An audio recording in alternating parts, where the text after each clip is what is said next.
Hello, beloved folks. It's good to be with you today. It's good to have an opportunity to share some thoughts with you that I hope will be helpful for you. But if they're not, I would set them aside. I want you to remember that you are infinitely precious and unconditionally loved for the gift you already are right in this very moment. It's important that we remember that about ourselves, because as we begin to internalize that message, we can also begin to see it in others as well. We no longer find ourselves having to compare ourselves to someone else.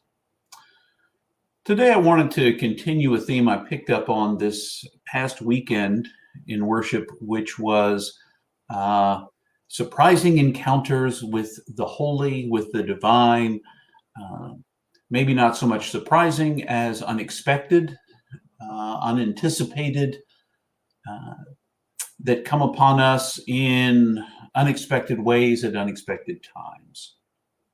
So the story from this past weekend was the story of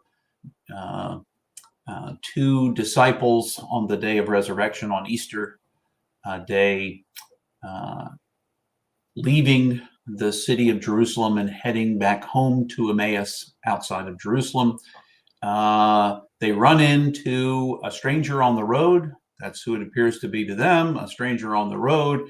And when they get to Emmaus, they invite the stranger through hospitality to come to the house, to come and share a meal with them. And as they're sitting at table, the stranger blesses the bread, picks it up and breaks it. And suddenly they realize it's the Christ, that Christ was with them all along in strange, unexpected ways.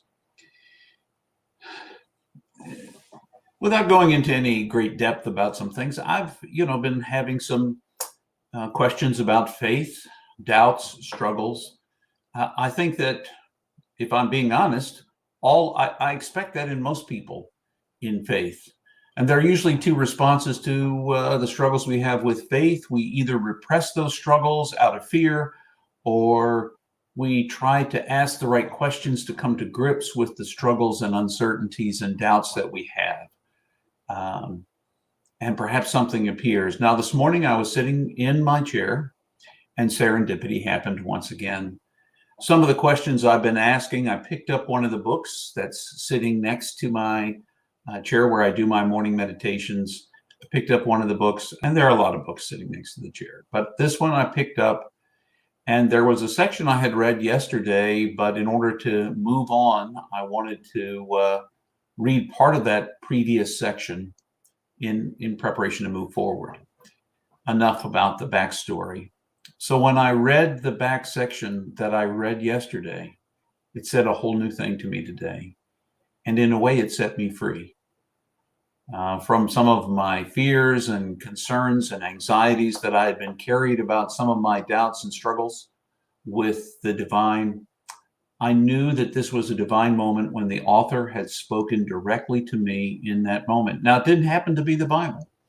We talk about Lectio Divina as a sacred reading. And for me, that book that I was reading this morning was indeed a sacred reading.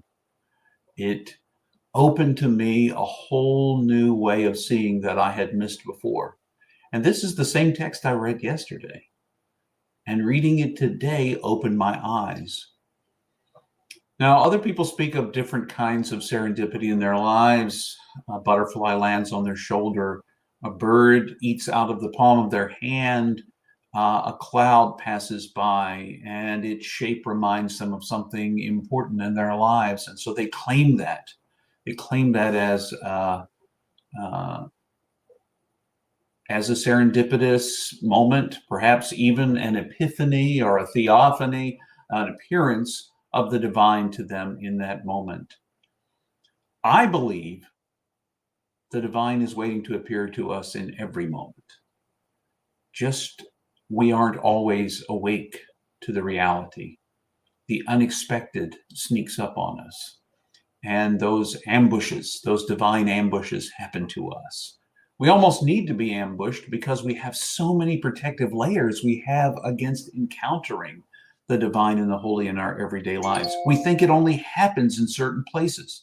We think that it only happens, for instance, in a holy spot, in some kind of sacred space, a church, a mosque, a synagogue, um, sangha, somewhere that there is a location that is holy. And all locations, quite frankly, are holy. And every moment is holy and sacred.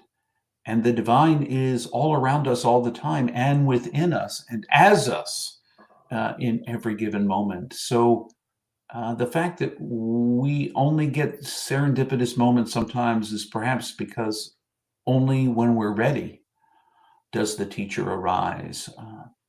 And what we need to hear in that moment is what we need to hear in that moment. So what I want to invite you to do, to reflect on and to do, I'm going to invite myself to do it too, to just try to let go of your expectations for today. Try to let go of your expectations of where God's going to show up in your day.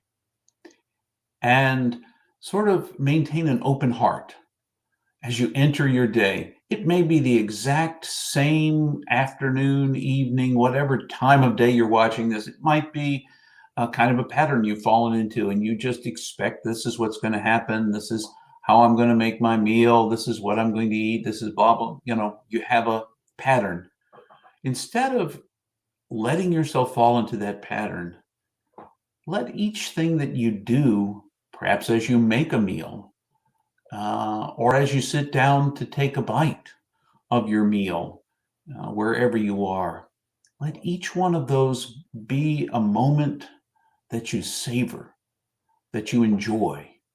And perhaps in a moment of savoring and enjoying and being as fully present as you can be to what's going on, not just going through the motions, not just falling into patterns, but being attentive to the moment, you might catch a glimpse of the divine right there, the sacred appearing to you in that food you're eating, in that breath you're taking, in that flower that's blooming, in the cold wind that catches your face in wintertime, whatever it is.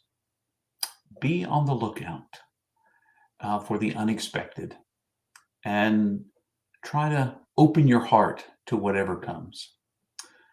Until the next time, remember you are infinitely precious and unconditionally loved for the gift you are.